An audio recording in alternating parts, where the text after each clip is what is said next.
The program tonight. Now, the Salaries and Remuneration Commission, SRC, has explained why it proposed to increase salaries for senior civil servants.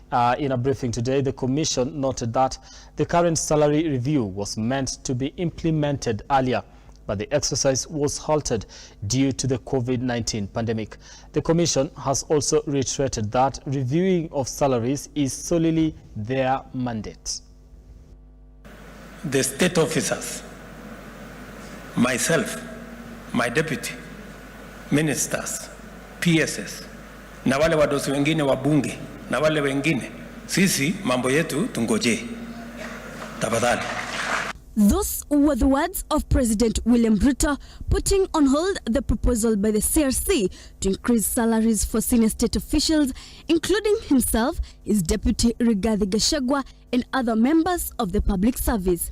His statement sparked a significant debate, with the Commission clarifying today that the President's remarks were merely his own opinions as a leader of the government, and in which he has a right to do so in accordance to the Constitution. First is remember that we are in the process of public participation.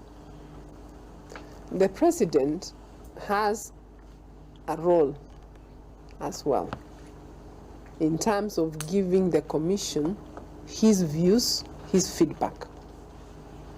However, the Commission today has criticized President William Ruto's statement, noting that this is not right for government officials to be against review of their own salaries, saying it is the work of the CRC to review their salaries. The Commission further noted that the move is not an emergency, but a measure that started 2 years ago and was halted due to the high cost of living occasioned by the COVID-19 pandemic.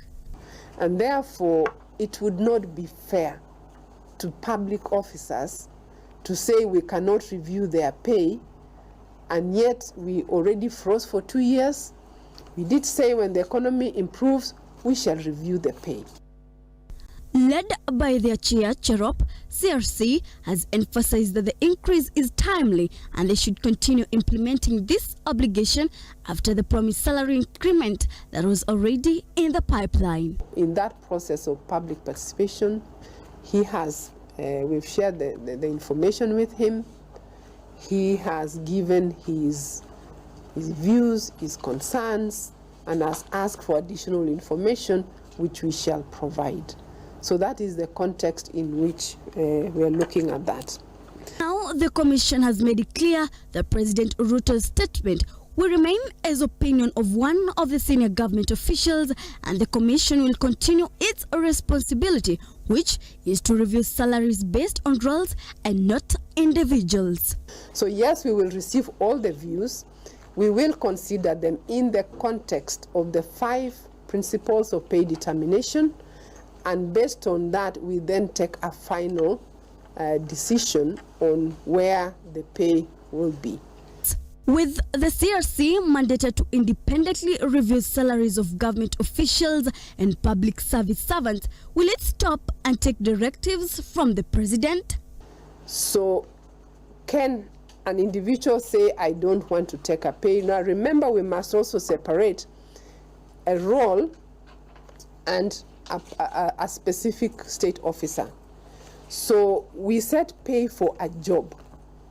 We don't set pay for an individual.